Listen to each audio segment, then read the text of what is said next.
আব্বু আম্মু তাদের উপকারের প্রতিদান দিতে গিয়ে আমাকে তুলে দিয়েছে রাক্ষসীর হাতে। এক কথায় জীবনটা শেষ করে দিয়েছে। চলুন বুঝিয়ে বলি আর পরিচয় পর্বটাও শেষ করে দেই। আমি আনোয়ার হুসাইন, বাবা মায়ের আমরা 2 সন্তান। আমার ছোট একটা বোন আছে, সে 10ম শ্রেণীর ছাত্রী।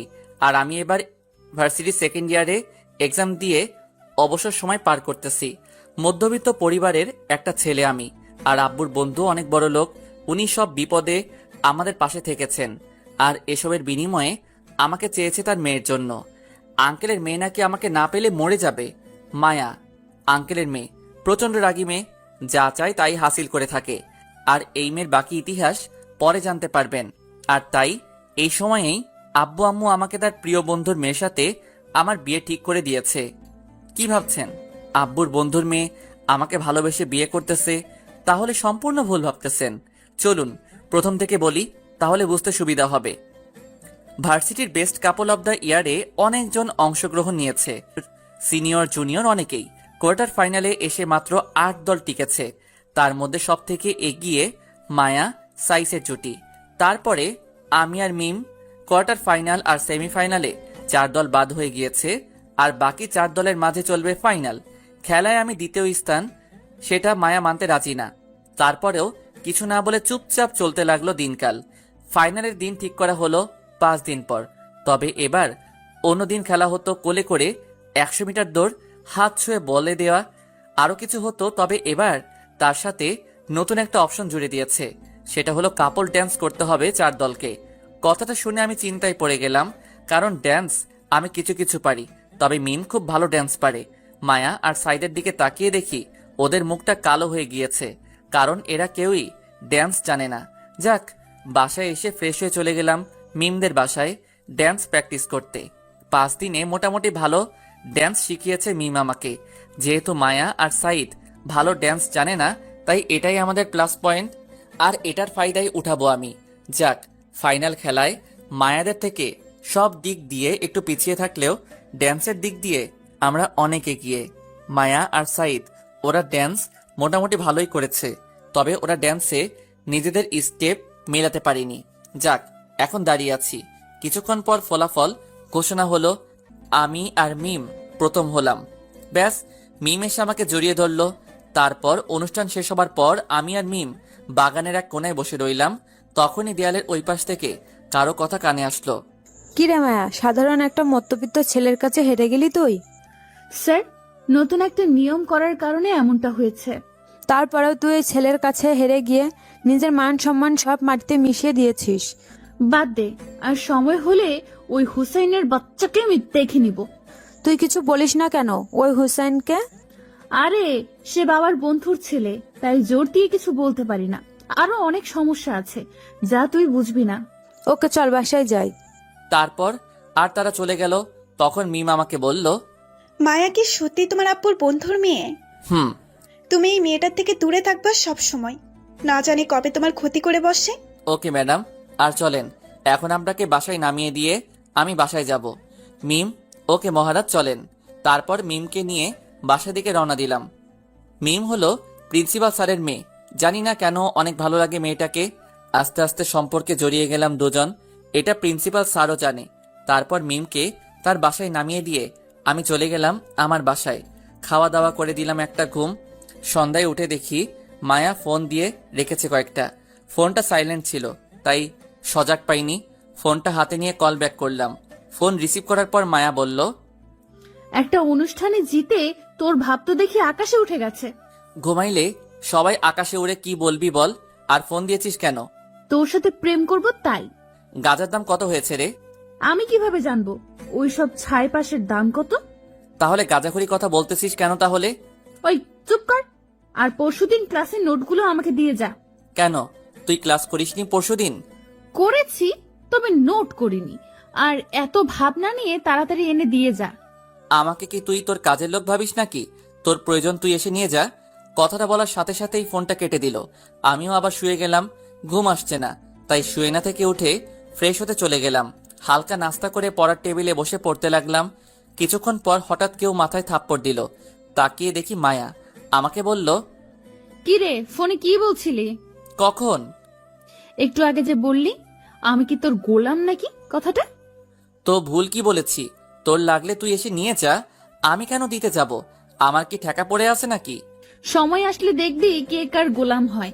ওকে বলেই মায়া নোটগুলো নিয়ে চলে গেল। আর যাওয়ার আগে বলে গেল, তুই যে আমাকে এখান পর্যন্ত আনিয়েছিস তার শাস্তি আমি তোকে দিব। বলেই মায়া চলে গেল। আমি নিজের কাজে মন দিলাম।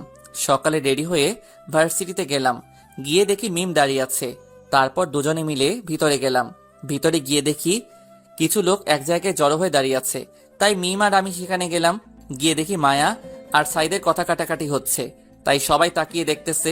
হঠাৎ মায়া সাইদের গালে ঠাস করে একটা থাপ্পড় বসিয়ে দিয়ে সেখান থেকে চলে যায়। আমি দাঁড়িয়ে দাঁড়িয়ে ভাবতে লাগলাম, এই মেয়েটা পারেও। এই নিয়ে হয়তো 12 বার ওদের ঝগড়া হয়েছে। আর শাস্তি হিসেবে সাইদকে একটা কষে করে চর খেতে হয়েছে। এসব বাদ দিয়ে গিয়ে ক্লাসে মন দিলাম। লাঞ্চ টাইমে মিম আমাকে নিয়ে ঘুরতে বের হয়ে গেল।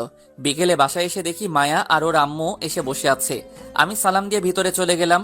সবকিছু রেখে চলে গেলাম শাওয়ার নিতে। বাহিরে এসে দেখি মায়া আমার পড়ার টেবিলে বসে কি যেন লিখতেছে। তাই মায়াকে বললাম, ওই তুই কি লিখিস? Love letter. বেশি বক বক করবি না, এমনিতেই মাথা গরম আজকে। আপনার তো সারা শরীরে কারেন্ট চলে 12 মাস। মানে তুই কি বলতে চাইছিস? মানে খুব সহজ। তোর কাছে এটা নতুন কি? দুদিন পর পর সাইদকে মারবি, পরের দিন গিয়ে সরি বলে সব ঠিক করে ফেলবি। তাই অভিনয় না করে যা করার করে বিদায় হ। মায়া লিখা আটকে দিয়ে উঠে চলে গেল। আর কেমন যেন রাগী চোখ দেখিয়ে গেল। পরের দিন সকালে ভার্সিটিতে গিয়ে মিমের সাথে বসেছিলাম। তখনই মায়া এসে সামনে এসে দাঁড়ালো। তখন মিম আমাকে বলল, চলো রাজ, অন্য কোথাও গিয়ে বসি। চলো।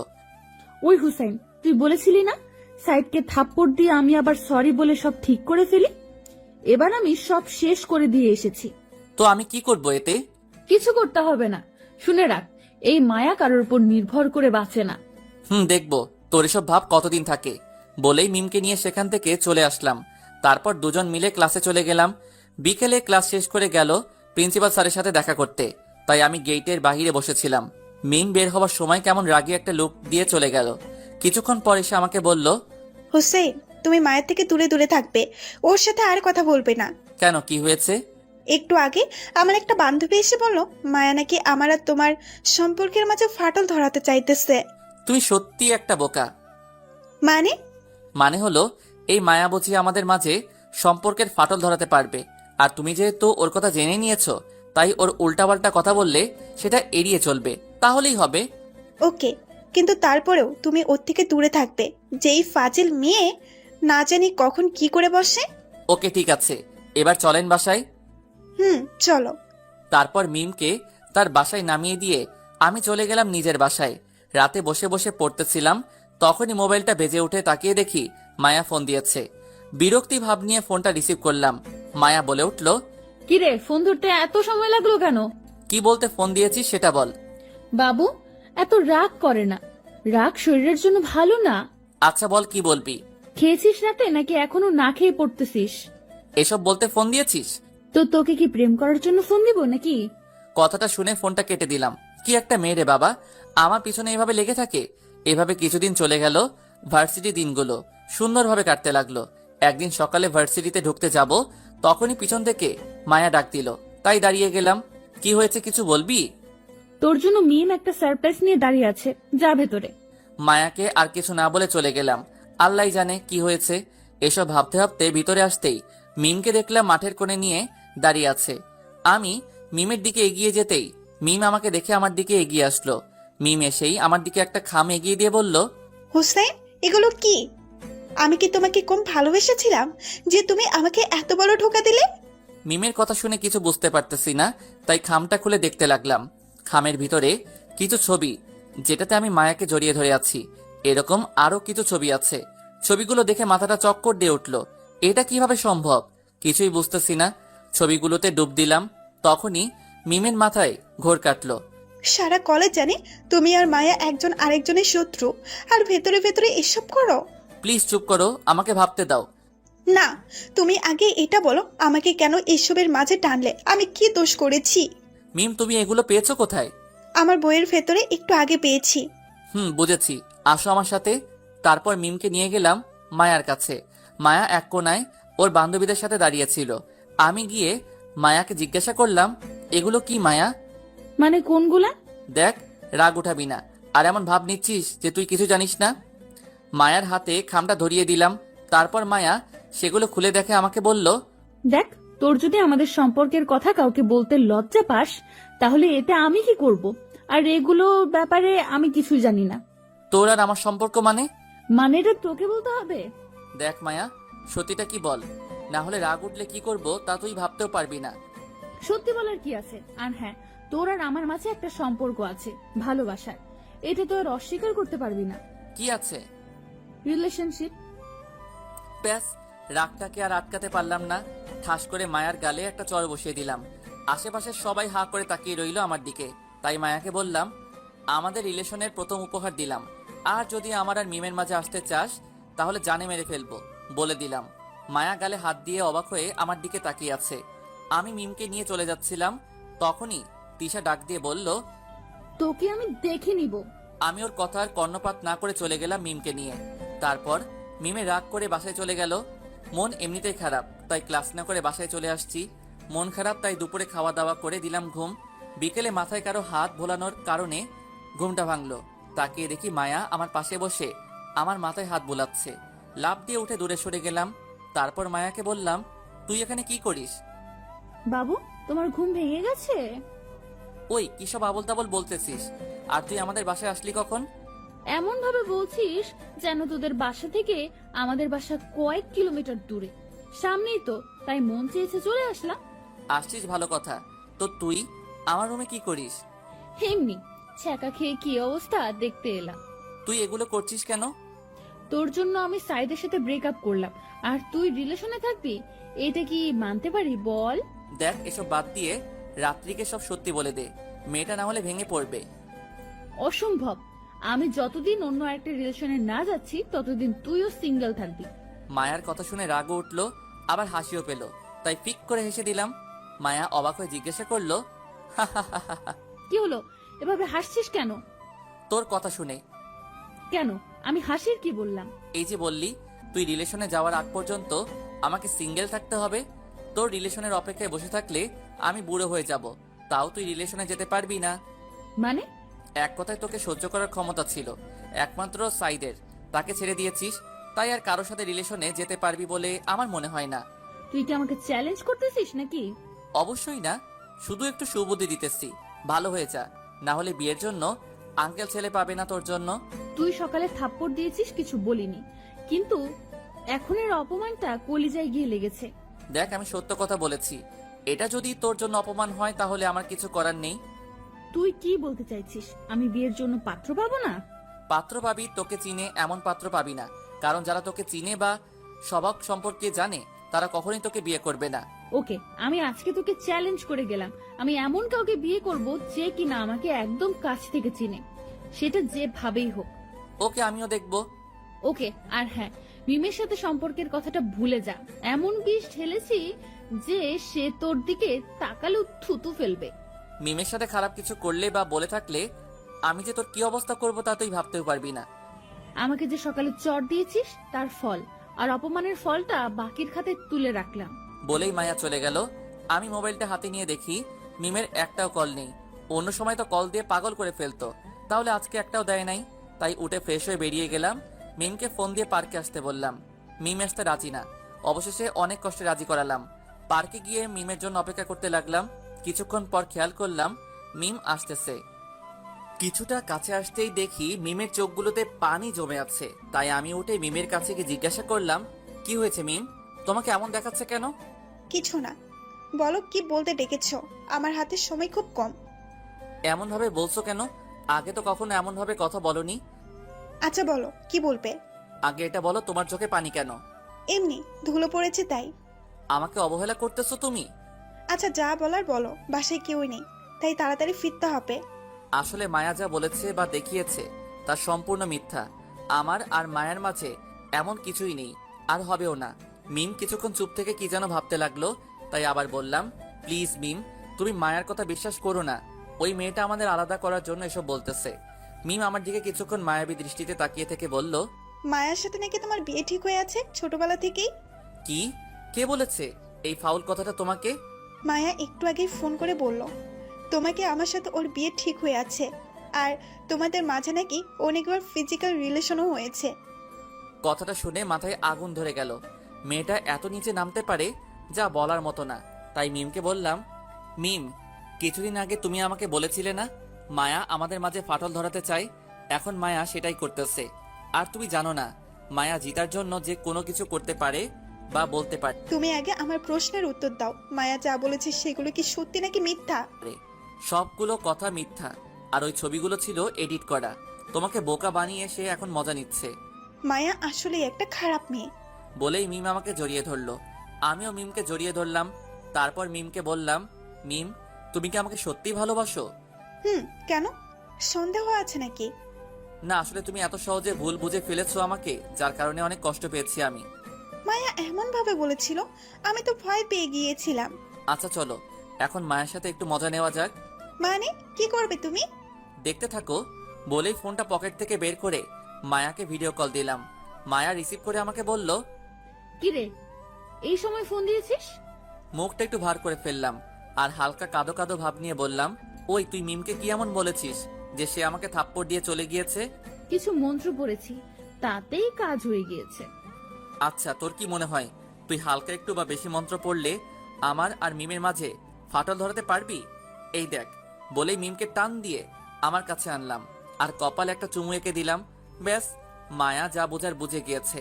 মায়া আর কিছু না বলে টুক করে ফোনটা কেটে দিয়েছে। এদিকে আমি আর মিম হাসতে হাসতে শেষ। মিমকে বাসায় নামিয়ে দিয়ে এসে খাওয়া দাওয়া করে দিলাম একটা ঘুম। পরের দিন ভার্সিটিতে যেতেই দেখি মায়া এক কোণে দাঁড়িয়ে আছে। তাই আমি মায়ার সামনে গিয়ে দাঁড়িয়ে বললাম, এইভাবে মন খারাপ করে দাঁড়িয়ে আছিস কেন? এমনি তোকে বলতে হবে নাকি? জানি। কেন তোর মন খারাপ? যা তো, ফালতু বলিস না। আরে রাগ করিস না, আর যা পারিস না তা করতে গেলে এমনই হয়। আর তুই কিভাবে ভাবলি আমাদেরকে আলাদা করতে পারবি? মায়া এবার কিছু না বলে মুচকি হাসি হেসে দিল আর আমার দিকে খারাপ একটা লুক নিয়ে তাকালো। তাই বললাম, এভাবে তাকিয়েছিস কেন? না, এমনি। আর দেখি তোদের সম্পর্ক কতদিন ভালো থাকে। একবারে শরম হয়নি তোর, নাকি আরো পেতে চাস? বাবু, সেটা সময় বলে দিবে। বলেই মায়া চলে গেল আর আমি দাঁড়িয়ে রইলাম ওইখানেই। তারপর হঠাৎ পিছন থেকে কেউ কাঁধে হাত রাখে। তাকিয়ে দেখি মিম। আমাকে বলল, হুসেন, তুমি এখানে দাঁড়িয়ে আছো কেন? এমনি, চলো ক্লাসে যাই। তারপর মিমকে নিয়ে ক্লাসে চলে গেলাম। তবে মায়া আবার কি করে তা নিয়ে টেনশনে পড়ে গেলাম। যাক, যা হওয়ার তা দেখা যাবে। দুপুরে মিম চলে আসলো। ক্লাস না করে আমি বিকেলে ক্লাস শেষ করে মিমকে নিয়ে একটু ঘুরতে গেলাম মনটা হালকা করার জন্য। তবে মায়ার সেই ভিলেনের মতো হাসিটা ভাবাচ্ছে আমাকে, কি না কি করে নিয়ে টেনশনে আছি। তখনই মিম আমাকে বলল, হুসেন, কি এত ভাবতেছো তুমি? না আসলে সকালে। তারপর মিমকে সব বললাম। তাই একটু চিন্তা হচ্ছে, ও যেই মেয়ে না জানে কি করে বসে। আরে, এ নিয়ে চিন্তা করো না, ও আর আমাকে ভুল বোঝাতে পারবে না। তুমি আরামে গিয়ে ঘুমিয়ে থাকো। এবার যদি আমাকে ভুল বুঝো তাহলে তোমার সাথে আর কখনোই কথাই বলবো না আমি। ওকে, আর তুমি ওই পেতনিটার থেকে দূরে থাকবে। ওকে।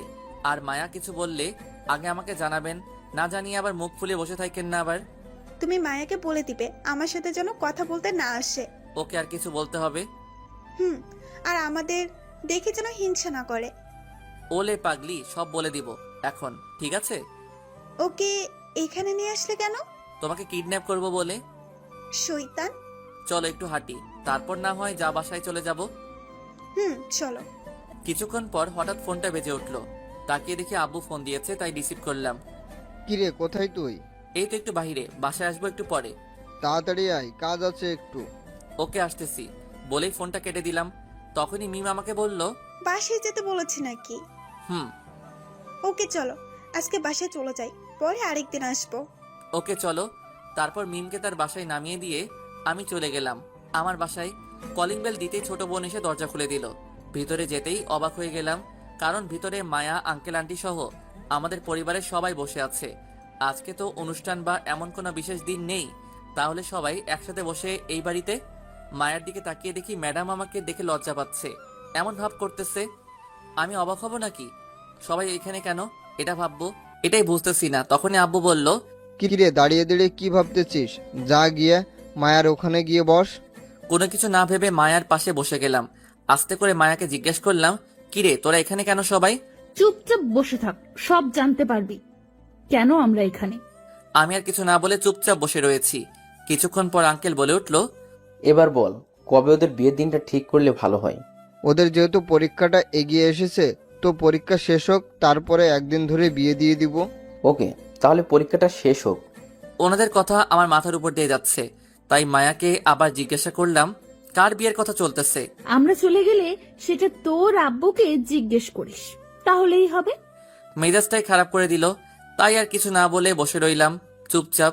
কিছুক্ষণ পর মায়া এরা সবাই চলে গেল। তখনই আব্বুকে জিজ্ঞাসা করলাম, কার বিয়ে নিয়ে কথা বলছো তোমরা? কার আবার? তোর বিয়ে নিয়ে। কি? তোর আর মায়া আপুর বিয়ে নিয়েই তো কথা হলো এতক্ষণ। আব্বু আম্মু তোমাদের কি মাথা খারাপ হয়ে গিয়েছে নাকি যে আমি ওই মেয়েকে বিয়ে করব?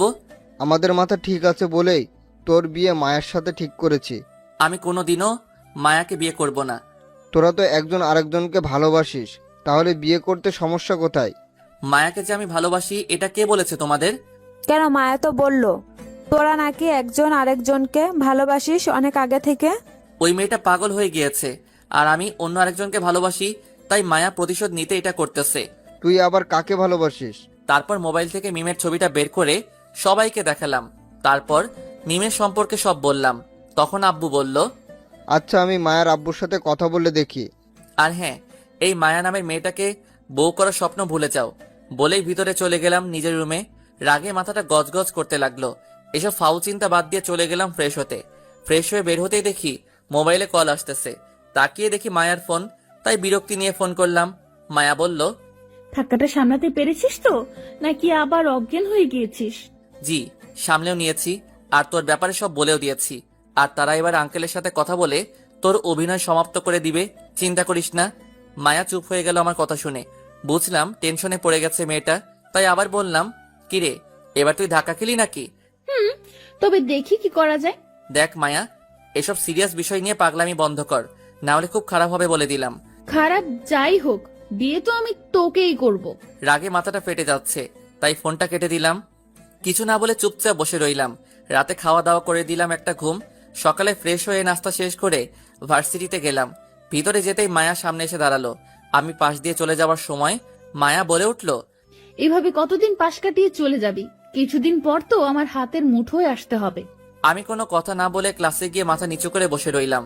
ক্লাস শুরু হতে অনেক টাইম বাকি, তাই ক্লাসে কেউ নেই, তাই মায়ের কথাগুলো ভাবতেছি। তখনই কাঁধে কারো হাতের ছোঁয়া পেলাম। তাকিয়ে দেখি মিম। কি হয়েছে? এভাবে মন খারাপ করে বসে আছো কেন? কিছু না বলে মিমকে জড়িয়ে ধরলাম। চোখ দিয়ে পানি চলে আসলো আপনা আপনি। জানি না চোখের পানিটা কেন এসেছে। মিম হয়তো কিছুটা অবাক হয়েছে আমার এমন আচরণে, তাও মিম জিজ্ঞাসা করলো, হুসেন, কি হয়েছে আমাকে বলো। কালকে বাসায় গিয়ে দেখি। তারপর মিমকে সব বললাম। এখন কি করব নিজেই বুঝতেছি না। আচ্ছা, তোমার আপু যেহেতু বলেছে কথা বলবে, সেহেতু দেখো কি হয়। মিম তুমি জানো না, মায়া যে করেই হোক এটা করে ছাড়বে। ওর মতো মেয়ে পারে না এমন কোনো কাজ নেই। হারে কিচ্ছু হবে না, দেখে নিও। তাই যেন হয়। আমরা কথা বলছিলাম, তখনই মিম ক্লাসে ঢুকে আর আমাকে মিমকে জড়িয়ে ধরা দেখে বলে, বাহ, ক্লাসকে কি তোমরা পার্ক বানিয়ে ফেলবে নাকি? মায়া, তুমি কি শুরু করেছো এটা? আমি আবার কি করলাম? যা করার তা তো তোমরা করতেছো। মায়া, তুমি হুসেনের বাসায় বিয়ের প্রপোজাল পাঠিয়েছো কেন? আমার মন চেয়েছে তাই। তুমিও পাঠাও। আমি কি না করেছি নাকি? তুমি আর কাউকে পেলে না হুসেনকে ছাড়া? নাকি হিংসা হয় আমাদের সম্পর্ক দেখে? আমি রাগী, তবে হিংসুটে না।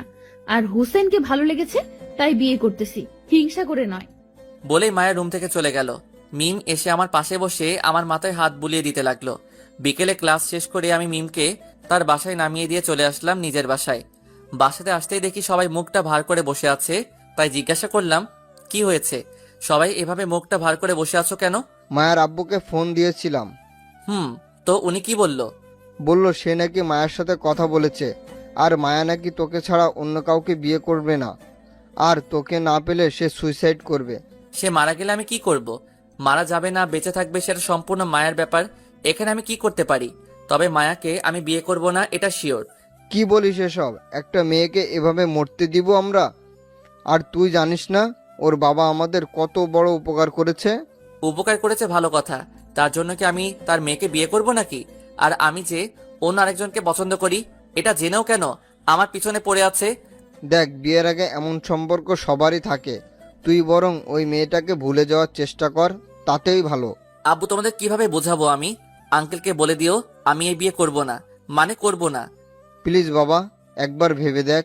আব্বুকে থামিয়ে দিয়ে আমি বললাম, আঙ্কেলকে বলে দিও সে যদি বিয়ে নিয়ে আর একটা পাও বাড়ায় তাহলে তার মেয়েকে মরতে হবে। না, আমি নিজে সুইসাইড করব, তাহলেই দেখবে সব শান্তি হয়ে গিয়েছে। কথাটা শুনে সবার চোখ মুখ বড় বড় হয়ে গিয়েছে। আমি সেদিকে খেয়াল না করে নিজের রুমে চলে আসলাম। রাতে খাওয়া দাওয়া করে আবার রুমে এসে বসে রইলাম। তখনই মিম কল দিল। তারপর মিমকে সব খুলে বললাম। মিম তারপর কিছুক্ষণ কথা বলে ফোনটা রেখে দিলাম। তারপর কিছুক্ষণ পড়ালেখা করে শুয়ে গেলাম। চোখে লেগে আসতেছিল, তখনই ফোনটা বেজে উঠল। তাকিয়ে দেখি মায়া। রাগটা মাথায় উঠে গেল। আবার মায়া নামটা দেখে একরকম বিরক্ত নিয়ে রিসিভ করে জিজ্ঞাসা করলাম, কি হয়েছে, ফোন দিয়েছিস কেন এত রাতে? তোর সাথে কথা বলতে মন চাইতেছিল, তাই। কেন, ফোন দিতে পারি না নাকি? দেখ, কাজের কিছু বলা থাকলে বল, না হলে ফোনটা রেখে দিব। ওকে শোন, আজকে পরীক্ষার সাবজেক্টের চার্ট দিয়েছে, সেটা তোর ইমেইলে পাঠিয়ে দিয়ে রেখেছি, দেখ। থ্যাঙ্কস বলে ফোনটা কেটে দিলাম। আর একটাও কথা বললাম না। তারপর আরামের একটা ঘুম দিলাম। সকালে উঠে ফ্রেশ হয়ে নাস্তা না খেয়ে ভার্সিটিতে চলে গেলাম। আম্মু ডেকেছিল, কিন্তু এক প্রকার রাগ নিয়ে বেরিয়ে গেলাম। ভার্সিটিতে গিয়ে দেখি মিম দাঁড়িয়ে আছে এক কোনায়, তাই আমি মিমের কাছে গেলাম। তারপর বসে রইলাম চুপ করে, মন খারাপ করে। তখনই পিছন থেকে কেউ কাঁধে হাত রাখলো। তাকিয়ে দেখি মায়া। মায়া বলল, কিরে, তুই নাকি না খেয়ে চলে এসেছিস ভার্সিটিতে? তো কি হয়েছে? খাওয়ার উপর রাগ করতে নেই, ধর এটা খেয়ে নে। বলে একটা প্যাকেট আমার দিকে এগিয়ে দিল। এমনিতেই মাথায় রাগ, তার উপর আবার এসব ঢং করতেছে।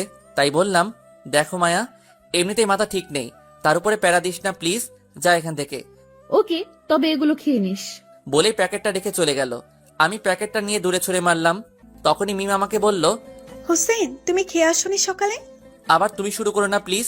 না, চলো গিয়ে খেয়ে আসি, আর সব ঠিক হয়ে যাবে, দেখো। এখন চলো খেয়ে আসি। তারপর মিমের জোরাজোরির কারণে যেতে হলো খেতে। নাস্তা শেষ করে চলে আসলাম ক্লাসে। বিকেলে ক্লাস শেষ করে বাসায় আসতে দেখি সবাই চুপচাপ করে বসে রয়েছে। আমি কাউকে কিছু না বলে রুমে গিয়ে ফ্রেশ হয়ে খেতে আসলাম। এভাবে দুদিন কেটে গেল। স্বাভাবিকভাবেই ভাবলাম আঙ্কেল হয়তো এই বিষয়টা নিয়ে আর এগোবে না, কিন্তু শুক্রবার আজকে, তাই সবকিছু বন্ধ। বিকেলে নিচে সবাই মিলে টিভি দেখতেছি। এমন সময় আঙ্কেল ফোন দিয়েছে আব্বুর মোবাইলে। আব্বু ফোন রিসিভ করে কথা বলতে লাগলেন। আব্বু আঙ্কেলকে বোঝাতে চাইতেন, কিন্তু আঙ্কেল বোঝার পাত্রই না। আব্বু তখন ফোনটা লাউড স্পিকারে দিয়ে সবার সামনে রাখলেন।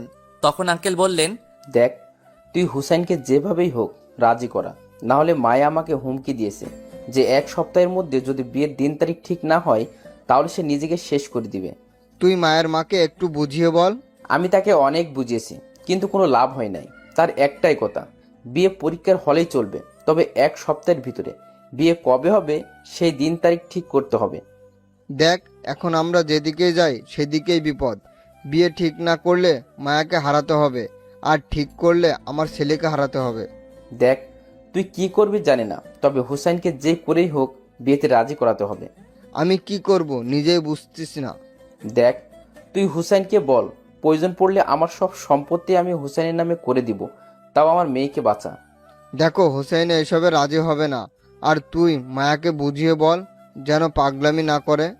আরে সে কি কথা শোনার মেয়ে নাকি? ও যা বলবে তাই, না হলে কি করে বাকিটা তো তুই জানিসই। দেখো, যেদিকেই যাব সেদিকেই বিপদ দেখতে পাচ্ছি। আমি কি করব কিছুই বুঝতেছি না। দেখ, যেভাবেই হোক হুসাইনকে আমার মেয়ের জন্য চাই। প্রয়োজনে আমি সারা জীবন তোকে যা উপকার করেছি তার বিনিময় হিসেবে হলেও তোর ছেলেকে আমার মেয়ের জন্য চাই, তাও আমি মায়াকে হারাতে পারবো না। কথাটা বলে আঙ্কেল ফোনটা কেটে দিল। আর আমি কথাটা শুনে স্তব্ধ হয়ে গেলাম। উনি বিনিময়ে আমাকে চাইতেছে? কি বলবো, নিজেই ভাষা হারিয়ে ফেলেছি। আব্বুর দিকে তাকিয়ে দেখি মুখটা কালো হয়ে আছে। আমাকেও কিছু বলতে পারতেছেন না, আর ওইদিকেও সামলাতে পারতেছেন না। সবাই থ মেরে বসেছিলাম। তখনই আব্বু বলে উঠল, এবার বলো, আমি কোন দিকে যাব? নিজেকে আজ বড় অপরাধী মনে হচ্ছে। আব্বু আঙ্কেলের সাথে কথা বলে দেখি কি হয়। তুই আর কি বলবি? দেখলি না, উপকারের বিনিময় হিসেবে তোকেই চাইতেছি। আমি আর কিছু বলার ভাষা খুঁজে পেলাম না। উপকারের বিনিময় দিতে হবে এইভাবে তা জানতাম না আমি। এসব ভাবতেছি, তখনই আব্বু বলে উঠল, সব সমস্যা আমাকে ঘিরে। আমি না থাকলে সব ঠিক হয়ে যাবে। তোকে বা মায়াকে কাউকে মরতে হবে না, আমি মরে গেলে সব ঠিক হয়ে যাবে। বলেই আব্বু নিজের রুমে চলে গিয়ে দরজা বন্ধ করে দিল। আম্মু আর ছোট বোন গিয়ে দরজা ধাক্কাতে লাগলো। আমি তখনও জিম মেরে বসে আছি। মিমকে ছাড়া বাঁচার কখনো কল্পনাও করিনি। আর এখন বিয়েতে রাজি না হলে হয়তো আব্বুকে হারাতে হবে। কি করব কিছুই বুঝতেছি না। এমন মনে হচ্ছে নিজের ভিতরে টেনশন বেশি হওয়ার কারণে সেটা জ্যাম হয়ে গিয়েছে। পরিস্থিতি আগে সামলাতে হবে। তাই উঠে আব্বুর দরজার সামনে গিয়ে বললাম, আব্বু আমি বিয়ে করব মায়াকে, তাও তুমি কিছু করো না প্লিজ। কিছুক্ষণ পর আব্বু বেরিয়ে এসে আমাকে জড়িয়ে ধরে বলল, তুই আমাকে ছোট হওয়া থেকে বাঁচালে। আমি কিছু না বলে রুমে চলে আসলাম। এসে ওয়াশরুমে ঢুকে গেলাম। পানির ট্যাপটা ছেড়ে দিয়ে মুখটা ধুয়ে নিলাম। চোখ দিয়ে পানি পড়তে লাগলো। মনে মনে ভাবতে লাগলাম, আবারও এক মধ্যবিত্ত হেরে গেল পৃথিবীর নিয়মের মাঝে। এসব ভাবছিলাম আর চোখ দিয়ে পানি পড়ছিল। কিছুক্ষণ পর ওয়াশরুম থেকে বেরিয়ে আসলাম। ঠিক করে নিলাম যে হয়তো সুখে থাকতে পারবো না মায়াকে বিয়ে করে, তবে সবাইকে খুশি তো রাখতে পারবো, এতেই অনেক কিছু। তবে এটা করলে যে মিমের কাছে অপরাধী হয়ে যাব, এটা তাদের কিভাবে বোঝাবো? আমি কি করব তা নিজে জানি না। হয়তো একজনের কাছে অপরাধী হব, তবে সবাইকে সুখে রাখতে পারবো, এতেই অনেক। রাতে খাওয়া দাওয়া করে বিছানায় শুয়ে ভাবতে ভাবতে কখন ঘুমিয়েছি তা নিজেও বলতে পারি না। সকালে কারো ফোনে ঘুম ভাঙলো। তাকিয়ে দেখি মিম। বুকটা ধাক করে উঠলো, তাও রিসিভ করলাম। মিম বলল, কি জনাব, ঘুম ভাঙেনি? এই তো। আচ্ছা, আজ থেকে নাকি আর ক্লাস হবে না, তাই ভার্সিটিতে আর যাওয়ার দরকার নাই। ওকে, তুমি বিকালে একটু দেখা করতে পারবে? কোথায় আসতে হবে বলো? তুমি নদীর পাড়ে এসো। ওকে। তারপর আরো কিছুক্ষণ কথা বলে ফোনটা রেখে দিলাম। উঠে ফ্রেশ হয়ে নিচে গিয়ে নাস্তা করে নিলাম। তারপর আঙ্কেলের বাসার দিকে রওনা দিলাম। যাওয়ার পর আঙ্কেল আন্টির সাথে কৌশল বিনিময় করে জিজ্ঞাসা করলাম, আন্টি মায়া কোথায়? সে তো ঘুমাচ্ছে। কেন, কোনো কাজ আছে নাকি? না আন্টি, ওর কাছে আমার একটা খাতা আছে, সেটা নিতে এসেছি। আচ্ছা, তুমি যাও, গিয়ে নিয়ে আসো। আমি আর কিছু না বলে সোজা উপরে চলে গেলাম মায়ার রুমে। গিয়ে দেখি এখনো ঘুমাচ্ছে। ঘুমন্ত অবস্থায় মায়াকে কেউ দেখলে বলবে না মায়া এমন কাজ করতে পারে, কারণ ঘুমালে মায়াকে অনেক মায়াবী লাগে। মায়াকে হালকা করে ডাক দিতে সে আমাকে বলল, কিরে, তুই আমার রুমে এত সকালে? সূর্য আজকে কোন দিকে উঠলো? ছাদে আয়, তোর সাথে কথা আছে আমার। বলে আমি ছাদে গিয়ে দাঁড়িয়ে রইলাম। কিছুক্ষণ পর মায়া এসে আমাকে বলল, কিরে, কি বলবি বল? প্লিজ এসব কাহিনীগুলো থামা, আমি আর নিতে পারতেছি না। তুই কিসের কথা বলছিস? দেখ, ভাব ধরিস না প্লিজ। আর আমি হার মেনেছি তোর কাছে। এখন থেকে তুই যা বলবি আমি তাই শুনবো। তাও এসব ড্রামা বন্ধ কর। আমি তোকে বিয়ে করব, এখানে ড্রামা আসবে কোথা থেকে? আমি সিরিয়াসলি তোকে বিয়ে করব। বললাম তো আমি হার মেনেছি। প্রয়োজন পড়লে তোর পাগুলো দে, আমি তোর পা ধরে ক্ষমা চাইবো। আর তুই যা বলবি তাই শুনবো, প্রমিস? ভেবে বলছিস তো? বল কি করতে হবে এর বিনিময়ে? বাসার সবাই যেভাবে বলছে, তুইও তাদের কথা মতো আমাকে বিয়ে করে নে, ব্যাস এটাই দাবি। মায়ার কথায় রাগ উঠতে লাগলো আমার। যে কথাটাই বলি সে সেই কথাটাকে ঘুরিয়ে এই জায়গাতেই আনে। নিজের রাগটাকে কন্ট্রোল করে বললাম, আচ্ছা বিয়ে করা ছাড়া কি আর কোনো উপায় নেই? আছে তো। তাহলে এতক্ষণ কথা না ঘুরিয়ে এটা উপায়টা বললেই তো পারতি। বল কি উপায়? আমাকে বউ বানিয়ে নে। মাথাটা নষ্ট হয়ে যাবে এই মেয়ের সাথে কথা বললে। তাই আর না বাড়িয়ে চলে আসলাম বাসায়। বিকেলে পার্কে মনমরা হয়ে বসেছিলাম। তখনই মিম এসে পাশে বসে গেল। আমাকে এভাবে বসে থাকতে দেখে জিজ্ঞাসা করলো, এভাবে বসে আছো কেন? কিছু না বলে মাথাটা নিচের দিকে চুপচাপ বসে রইলাম, কারণ মিমকে কি বলবো এটাই ভেবে পাচ্ছি না।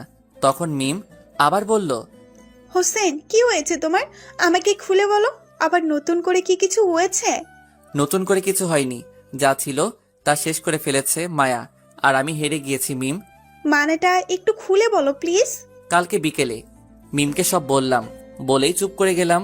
মিমের চোখের কোণে পানি জমে আছে, কিন্তু হাত দেওয়ার অধিকারটা হয়তো হারিয়ে ফেলতেছি। এইভাবে কিছুক্ষণ দুজনেই চুপ করে বসে রইলাম। তখনই মিম আমাকে বলল, হোসেন, তুমি আমাকে ভুলে যেতে চেষ্টা করো, তাতেই ভালো। কারণ তোমাকে এমন জায়গায় এনে দাঁড় করিয়েছে যে তোমাকে হয়তো আমাকে না হয় তোমার বাবার সম্মান আর জীবনটা একটা বেছে নিতে হবে। তাই তোমার জন্য ভালো হবে আমায় ভুলে যাওয়া। আমি অশ্রু চোখে মিমের দিকে তাকালাম। মিম তার নজর সরিয়ে নিল। হয়তো নজর মিলাতে মিম নিজেকে সামলে রাখতে পারবে না, তাই নজর নামিয়ে ফেলেছে। মিম জানো, আমি এমন একটা জায়গায় এসে দাঁড়িয়েছি, এখন সামনে পিছনে যেদিকেই যাই কারো না কারো কাছে অপরাধী হতে হবে। হোসেন, তুমি নিজেকে সামনের দিকে নিয়ে যাও, আর আমি কিছু মনে করব না। তুমি মায়াকে বিয়ে করে নাও, তাহলে তুমি অনেক খুশি হবে। সান্ত্বনা দিতেছো? মিম আমাকে কিছু না বলে চুপচাপ বসে রইল। মিমের পাশে বসে থাকতে পারতেছি না, নিজেকে কেমন অপরাধী মনে হচ্ছে নিজেকে। তখনই মিম বলল, চলো বাসায় যাই, এমনিতেই অনেক রাত হয়ে যাচ্ছে, আর আমরা একসাথে থাকতে পারবো না বলে কি হয়েছে? আমরা তো ভালো ফ্রেন্ড হয়ে থাকতে পারি নাকি? জানি না তোমাকে হারিয়ে খোদার উপরে রাগ করব নাকি এত সুন্দর জীবনটা নষ্ট করে দেওয়ার জন্য তাকে দোষ দিব, এটাই বুঝতেছি না। হয়েছে, এবার চলো বাসায় যাই। তারপর আর কিছু না বলে মিমকে তার বাসায় নামিয়ে দিয়ে আমি বাসায় চলে আসলাম। জানি না আজকে কি হারিয়েছি, তবে নিজের জীবনের সব থেকে দামি জিনিস হারিয়েছি এটা বুঝতে পারতেছি। তবে মায়ার উপর প্রচুর রাগ হলো। তার দরকার বিনিময় ভালোবাসা, তাই তাকে বিনিময়ের ভালোবাসাই দিব। কখনো মনে জায়গা করতে পারবে না। মায়াকে বিনিময় সবকিছু দিব, তার সাথে আমার সম্পর্ক থাকবে শুধু উপকারের বিনিময়ে ভালোবাসা। মায়াকে আর তুই না, এখন থেকে আপনি করে বলবো, কারণ সে সব ভেঙে দিয়েছে শুধু বিনিময়ের ভালোবাসা চেয়ে। পরের দিন সকালে ভার্সিটিতে গিয়ে এক কোণে বসেছিলাম, তখনই মায়া এসে বলল, কিরে, আজকে তোর নায়িকা কোথায়? দেখতে পাচ্ছি না। কিছু না বলে চুপচাপ বসে রইলাম। তখনই মায়া আবার বলল, কিরে, কথা কানে যায় না? জি বলেন, আমি শুনতেছি। আমার মুখ থেকে আপনি শুনে মায়া হয়তো চমকে গিয়েছে, ওর মুখের রিয়াকশন এটাই বলতেছে। নিজেকে সামলে নিয়ে মায়া বলল, ওই, তুই আমাকে আপনি করে বলছিস কেন? আরে আপনার বাবা আমাদের এত উপকার করেছে, তাহলে আমি আপনাকে তুই বা তুমি কি করে বলি বলেন? খোঁচা দিতেছিস নাকি? আরে না, আপনারা বিনিময়ে আমাকে চেয়েছেন, আমি তো বিয়েতে রাজি হয়ে গিয়েছি, এতে খোঁচা দেওয়ার কি আছে? দেখ, তোর আপনি আমার ভালো লাগতেছে না, আর এসব ঢং বাদ দে। দেখুন, আপনারা উপকার করেছেন তাই সম্মান প্রাপ্য, আর আমি ঢং করতে যাব কেন? আমি তো রিয়েলিটিতে চলতেছি, আর তাই যদি কেউ উপকার করে তাকে সম্মান দিয়ে কথা বলতে হয়। ওকে, ডাকতে থাক, আর সম্মান দেওয়া ভালো। বলেই মায়া উঠে চলে গেল। আমি সেই জায়গাতেই বসে রইলাম। এভাবে কেটে গেল কিছুদিন। এর মাঝে বিয়ের দিন ঠিক হয়ে গিয়েছে, আমার পরীক্ষাও প্রায় শেষ। আমি পরীক্ষার মাঝে নিজেকে ব্যস্ত রাখার চেষ্টা করলাম, আর ওরা যা বলে তাতেই তাল মিলিয়ে চলতে লাগলাম, কারণ যা হারাবার তা তো হারিয়ে ফেলেছি। হয়তো ওই দিনই জীবনের শেষ দিনটাও কাটিয়ে নিয়েছিলাম। পরীক্ষার শেষ দিনে মায়া সবাইকে বিয়ের কার্ড দিয়ে দাওয়াত দিতে লাগলো। সবাই শকড হলো আমার আর মায়ার বিয়ের কথা শুনে। পরীক্ষা শেষ আজকে, তাই বাসায় এসে ঘুমিয়ে গেলাম। আর এক সপ্তাহ পরে বিয়ে। সন্ধ্যায় ঘুম ভাঙলো, মাথায় হাত দিয়ে বুলিয়ে দিতেছে। তাকিয়ে দেখি মায়া, তাই লাফ দিয়ে উঠে বললাম, আপনি এখানে কেন? কেন, আর 10 দিন পর তো এই রুমটা তো আমারও হবে, তাই আগে থেকে এসে অভ্যাস করতেছি।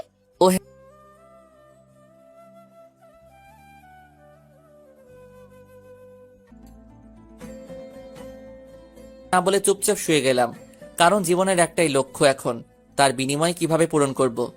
এভাবে কেটে গেল আরো 9 দিন। সবকিছুই ঠিকঠাক চলতেছিল। বিয়েটাও হয়ে গেল আজকে। সবাই মুখে হাসি, আমিও হাসতেছি, তবে সেটা মন থেকে নয়, সবাইকে খুশি রাখার জন্য। মায়াকে নিয়ে বাসায় আসতে আসতে গভীর রাত হয়ে গিয়েছে। সবাই মায়াকে নিয়ে পড়ে আছে, তাই আমি বাহিরে গিয়ে বসে রইলাম। রাতে বাহিরে বসে চাঁদের দিকে তাকিয়েছিলাম, তখনই আব্বু কাঁধে হাত রাখলো। আমি বললাম, আব্বু কিছু বলবে? তোকে অনেক কষ্ট দিয়ে ফেলেছি না রে? আরে ধর, কি যে বলো না, তোমার সম্মান বাঁচাতে নিজেকে কোরবানি করে দিতে পারি, এটা আর কি। আচ্ছা যা, অনেক রাত হয়ে গেছে, এখন রুমে যা। বলেই সেখান থেকে সোজা রুমে চলে আসলাম। দরজা লাগিয়ে ওয়াশরুমে চলে গেলাম। ফ্রেশ হয়ে এসে দেখি মায়া নতুন বউয়ের মতো খাটে বসে আছে, তাই গিয়ে জিজ্ঞাসা করলাম, আপনার কি সেবা লাগবে বললে ভালো হতো। মায়া এবার চট করে ঘুমটা খুলে আমার দিকে রাগী চোখে তাকিয়ে বলল, নতুন বউয়ের সাথে কি করতে হয় তা জানিস না? জি, বলে দিলে ভালো হতো। নিজের ভিতরের ফিলিংস থেকে যা আসে তা থেকে কর, এটাও কি বলে দিতে হবে? সরি, আসলে ভিতরে ফিলিংস শব্দটা মারা গিয়েছে, তাই কি করতে হবে বলে দিলে ভালো হয়। মায়া অবাক হয়ে কিছুক্ষণ তাকিয়ে রইল, হয়তো ভাবতেছে এমন ছেলেটা কবে বদলে গেল। কিছুক্ষণ পর আমাকে বলল, কিছু করতে হবে না, এসে শুয়ে পড়। জি ঠিক আছে, বলেই গিয়ে খাটের একপাশে শুয়ে গেলাম। মায়া চলে গেল ফ্রেশ হতে। কিছুক্ষণ পর ফ্রেশ হয়ে এসে মায়া আমার বুকে মাথা রাখলো। আমি চুপচাপ মরার মতো পড়ে রইলাম। তখন মায়া বলল, আমাকে জড়িয়ে ধর। আমি কোনো কথা না বলে জড়িয়ে ধরলাম। তারপর মায়া চুপচাপ ঘুমিয়ে গেল। আমার চোখে ঘুম নেই, শুধু একটা কথাই মাথায় নাড়া দিতেছে। সবার মন রাখতে গিয়ে একজনের মন ভেঙে দিলাম আমি। এই অপরাধের ক্ষমা কোথায় থেকে পাবো? আর মায়ার ফিলিংসের কথা বলছে, সে নিজে জানে না ফিলিংসগুলো শুধু একজনকে ঘিরে, আর সেই হারিয়ে গেছে আমার জীবন থেকে। এসব হাজারো চিন্তা করতে লাগলাম আর চোখ দিয়ে সমানে পানি পড়তে লাগলো। কখন যে সকাল হয়ে গেল নিজেও জানি না। হঠাৎ মায়ার বুকের মাঝে নড়াচড়া দিয়ে উঠল। বুঝলাম মায়ার ঘুম ভাঙতেছে। আমি হাত দিয়ে চোখের পানিগুলো মুছে ঘুমের ভান ধরে চোখটা বন্ধ করে নিলাম। মায়া উঠেই নিজেকে আমার থেকে ছাড়িয়ে নিল। তারপর হঠাৎ করে আমি নিজের গালে নরম ঠোঁটে ছোঁয়া অনুভব করলাম। তারপর মায়া চলে গেল। আমি তাকিয়ে দেখি ওয়াশরুমে চলে গিয়েছে ফ্রেশ হতে। কিছুক্ষণ পর ফিরে এসে আসার শব্দ পেলাম, তাই আবার চোখ বন্ধ করে শুয়ে রইলাম। কিছুক্ষণ পর মায়া আমাকে ডাক দিল। ঘুম ভেঙেছে এমন একটা ভাব নিয়ে তাকালাম। তখনই মায়া বলল, তুই রাতের বেলায় ঘুমের মধ্যে কিস করলি কেন আমাকে? মায়ার কথা শুনে আমি টাসকি খেয়ে এলাম। কাল রাতে আমি ঘুমালাম কখন? নাকি মায়া ভাব নেওয়ার জন্য বলেছে? এসব ভাবতেছি তখন মায়া আবার বলল, কিরে, উত্তর দিচ্ছিস না কেন? সরি, আসলে ঘুমের মধ্যে মানুষ কি করে তা তো বলতে পারে না, তাই ভুল করে হয়ে গিয়েছে, মাফ করে দিবেন প্লিজ। ওকে, যা উঠে ফ্রেশ হয়ে আয়। ওকে বলেই উঠে চলে গেলাম ফ্রেশ হতে। ফ্রেশ হয়ে এসে রেডি হবার পর মায়া আর আম্মুকে নিয়ে নাস্তা করতে গেলাম। আমি চুপচাপ গিয়ে নাস্তা করতে বসে গেলাম। ওইদিকে মায়াকে নিয়ে সবাই মজা করতেছে। এসব কেমন যেন বিরক্ত লাগতেছে, তাই হালকা কিছু খেয়ে রুমে চলে আসলাম। কিছুতেই ভালো লাগতেছে না। আমার পিছন পিছন মায়াও রুমে আসলো। এসে আমাকে বলল, রুমে চলে আসলি কেন? আসলে ভালো লাগতেছিল না তাই চলে আসছি। কেন, কোনো সমস্যা হয়েছে নাকি? সবাই কেমন করে যেন তাকিয়ে দেখতেছিল তোর চলে আসার দিকে। ও তো এখন কি করতে হবে বলেন? আমার সাথে বাহিরে আয়, আর সবার সাথে হাসি মুখে কথাবার্তা বলবি। ওকে, এই হাসিটা চলবে? তোরে হাসি দিতে বলছি, দাঁত বের করে দেখাতে বলি নাই। আর এমন ভাবে হাসি দিতেছিস যেন হাসি দিতে কষ্ট হইতেছে তোর। আসলে এর চেয়ে সুন্দর হাসি আমি দিতে পারি না। কেন, আগে যে মিমের সাথে বসে বসে হাসতি, ওইগুলো কোথায় এখন? ওই যার নামটা বলেছেন তার সাথে মাটি চাপা পড়ে গেছে হাসিগুলো। আমার কথা শুনে মায়া চুপ হয়ে গেল। কিছু বলতে গিয়েও থেমে গেল। তারপর বলল, আয় বাইরে যাই, রুমে ভালো লাগতেছে না। চলেন। তারপর মায়াকে নিয়ে বাহিরে গেলাম। সবার সাথে কথা বলতে লাগলাম। বিকেলে রেস্ট করতে রুমে এসে শুয়েছিলাম, তখনই মায়া রুমে আসলো। তারপর ফ্রেশ হতে চলে গেল। ফ্রেশ হয়ে এসে দরজা লাগিয়ে দিয়ে এসে আবার বুকে শুয়ে গেল। আমি আগের মতো শুয়েছিলাম। তখন মায়া বলল, আচ্ছা হুসেন, এখন তো স্বামী স্ত্রী, তাই না? কাজী সাহেব বলেছিল, কালকে শুনেছি। তুই কি এখনো আমাকে মেনে নিতে পারিসনি? তোর কি বলেন এসব? আমি তো ওই দিন আপনাকে মেনে নিয়েছি, যেদিন আপনার আব্বু বিনিময় চেয়েছিল। হুসেন প্লিজ, পেছনে সবকিছু ভুলে যা। এখন এসব মনে রেখে লাভ নেই। ওকে, ভুলে গেলাম। এই তো ভালো ছেলে। তো এখন বল, আমাকে ভালোবাসিস কিনা? ভালোবাসাটা কি জানতে পারলে খুব ভালো হতো। দেখ হুসেন, আমি মানতেছি যে আমি তোকে জোর করে বিয়ে করেছি, কিন্তু এখন তো সবকিছু মেনে নিয়েছি। তুইও মেনে নে, তাতেই ভালো। ওকে। আচ্ছা হুসেন, তুই কি এখনো ওই মিমকে ভালোবাসিস? দেখুন, এসব বিষয় জানার আপনার কোনো অধিকার নেই। তার চেয়ে ভালো আপনার কি উপকার করতে পারি এটা বলেন। আমি নিজে সবটুকু দিয়ে চেষ্টা করব সেটা পূরণ করার। কথাগুলো বলতে বলতে চোখের কোণ দিয়ে টপ টপ করে 2 ফোঁটা পানি ঝরে গেল। তাড়াতাড়ি করে মুছে ফেললাম। মায়া আমার কথা শুনে আর কিছু না বলে চুপচাপ শুয়ে রইল। আমি মনে মনে ভাবতে লাগলাম, এখন কেমন লাগে মায়া? আমিও ওই দিন এমন ভাবে কষ্ট পেয়েছিলাম যা হয়তো তুমি আজকে ফিল করতেছো। মায়া বললে হয়তো আমি তার সাথে সেক্স করতে আমি তাও করব, তবে তা বিনিময় হিসেবে ভালোবেসে না। কারণ আমি মাটি দিয়ে দিয়েছি আমার মন আর বাকি সবকিছু মিমে চলে যাওয়ার সাথে। এখন নিয়ম মতো রোবটের মতো নিজের দায়িত্ব পালন করে যাব। এটাই হয়তো বাকি জীবনে থাকবে। এসব ভাবতে ভাবতে কখন যে ঘুমিয়ে গেছি তা নিজেও জানি না। চোখ খুলল কারো ডাকে। তাকিয়ে দেখি মায়া মাথার পাশে বসে আছে। এবার আর ঘাবড়াইনি। মায়াকে বললাম, জি কিছু বলবেন অথবা কিছু করতে হবে আমাকে? জি, এখন উঠে নিচে খেতে আসেন, সবাই খেতে বসে আছে। ঘড়ির দিকে তাকিয়ে দেখি অনেকক্ষণ ঘুমিয়েছি, তাই উঠে ফ্রেশ হয়ে চলে গেলাম খেতে। খাওয়া দাওয়া করে আবার রুমে চলে আসলাম। এসে বসে রইলাম চুপচাপ। কি করব তাও ভেবে পাচ্ছি না। ভার্সিটি খোলা থাকলে এমনটা না করে এসব কাটিয়ে উঠতে পারতাম। এখন তো পুরো বেকার লাগতেছে নিজেকে। এসব ভাবতেছিলাম তখনই মায়া রুমে আসলো। এসে আমাকে বলল, কি রে, তোর শরীর ভালো না? জি ভালো। বলেন আপনার কিভাবে সেবা করতে পারি? ওই আমি তোরে বলছি আমার কিছু লাগবে না। তাহলে কথায় কথায় এটা বলিস কেন? বলেন আপনার কি সেবা করতে পারি? জি, নিজের কাজটা যদি ভুলে যাই আর আপনি যদি এতে কষ্ট পান তাই দায়িত্ব নিয়ে নিজের কাজটা নিজে করি। মায়া আমার কথা শুনে কিছুক্ষণ ড্যাব ড্যাব করে তাকিয়ে রইল। তারপরে হঠাৎ ঠাস করে গালে একটা চড় বসিয়ে দিল।